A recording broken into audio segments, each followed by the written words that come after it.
আমি যেভাবে রুটি মেকারে রুটি বানিয়ে ফ্রোজেন করে রাখি, ছাদ বাগান থেকে আজকে লম্বা একটা বেগুন উঠালাম। আসসালামু আলাইকুম, কেমন আছো সবাই? আশা করি সবাই ভালো আছো। আলহামদুলিল্লাহ, আমিও আল্লাহর রহমতে ভালো আছি। তো অনেকেই বলে যে রুটি মেকারে রুটি হয় না। আমি কিন্তু রুটি মেকারে অনেক অনেক রুটি বানিয়ে তারপরে ফ্রোজেন করে রাখি। আর রুটি মেকারে রুটি বানানো কিন্তু খুবই সহজ। সিদ্ধ আটার রুটি আমরা যেভাবে করি ঠিক সেভাবে ডোটা করে নিয়ে এক একটা লিচি দেখো এভাবে দিয়ে একটু চেপে ধরে রাখলেই দেখবো পাশ দিয়ে না এরকম বেড়ে আসে, তখন কিন্তু রুটিটা হয়ে যায়। তো আজকে কিন্তু আমি অনেকগুলো রুটি বানিয়েছি। এর আগে কিন্তু আমি 8-10টার মতো পরোটা বানিয়ে তারপরে এই যে রেখে দিয়েছি। আর এই রুটিগুলো আমি ফ্রোজেন করে রাখবো, যেহেতু আমি সকালে দেরি করে উঠি আর আমি এরকম করে রুটি বানিয়ে তারপরে ফ্রোজেন করে রাখি। আমার জামাই অফিসে চলে যায় 9টা, তার আগেও কিন্তু রুটি মেকারে রুটিগুলো শেখে তারপরে খেয়ে যায়। তো যাই হোক, আমি কিন্তু এই যে ছাদে চলে আসছি রুটিগুলো ফ্রোজেন করে রেখে। তো দেখো কিউট কিউট না ফুল ফুটছে আজকে আমার ছাদে, আর অনেকগুলো না গোলাপ ফুটছে। তো এই যে গোলাপগুলোকে একটু আদর করে দিলাম। আর এই পাশে দুটো ক্যাপসিকাম গাছ লাগিয়েছে, একটা লম্বা আর একটা এই যে গোল সবুজ। ক্যাপসিকাম গুলো না কাক এসে একটা করে কামড় দিয়ে চলে যায়, এই জন্য আমি নেট দিয়ে না ওটা ঘিরে রাখছি। আর এই লম্বা বেগুনটা আমি উঠাতে আসছি ছাদে। আর আজকে ছাদ ভরা না কাপড় চোপড়, আজকে খালা ধুয়ে দিয়ে গেছে অনেক কাপড় চোপড়। আর একটা সময়তে এই যে পেকে গিয়েছে।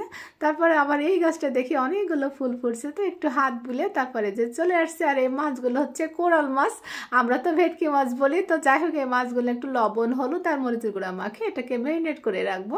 আর এই ফাঁকে হচ্ছে আমি বেগুনটা একটু কেটে নিব। তো আমি বেগুনটা হচ্ছে চাক চাক করে কেটে নিব। আজকে আমার ঘরে তো ওই সবজি ছিল না, তো ভাবলাম এই বেগুনটা না পেড়ে নিয়ে আসি ছাদের থেকে। তো আমি বেগুনটা হচ্ছে ভাজি করব।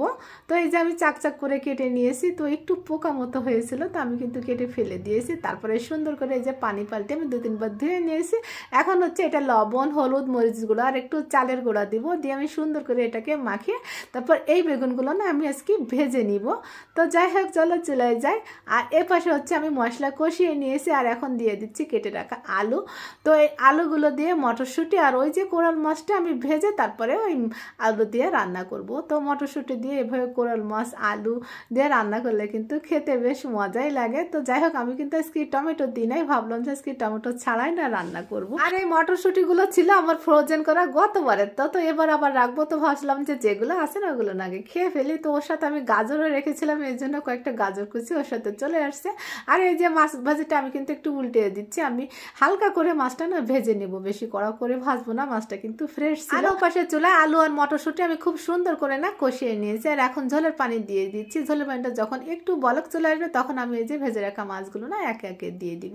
তো কারা কারা খেয়েছে এভাবে আলু মটরশুঁটি দিয়ে কোরাল মাছ, আপনারা কমেন্ট করে জানাবে। অনেকেই খাওয়া আমি জানি, অনেক আপুদের ভিডিওতে দেখেছি। যাই হোক, পাশের প্যানে আমি এই যে এই তেলে না বেগুনগুলো একটু ভেজে নিব। তো এইভাবে বেগুন ভাজি করলে কিন্তু অনেক মুচমুচে হয়। আর আমার এই গাছের বেগুনটা তো অনেক বেশি মজার ছিল। বাজার থেকে কিনে আনা বেগুনগুলা কিন্তু পানি পানি লাগে, আমার গাছের বেগুনগুলা কিন্তু এরকম লাগে না।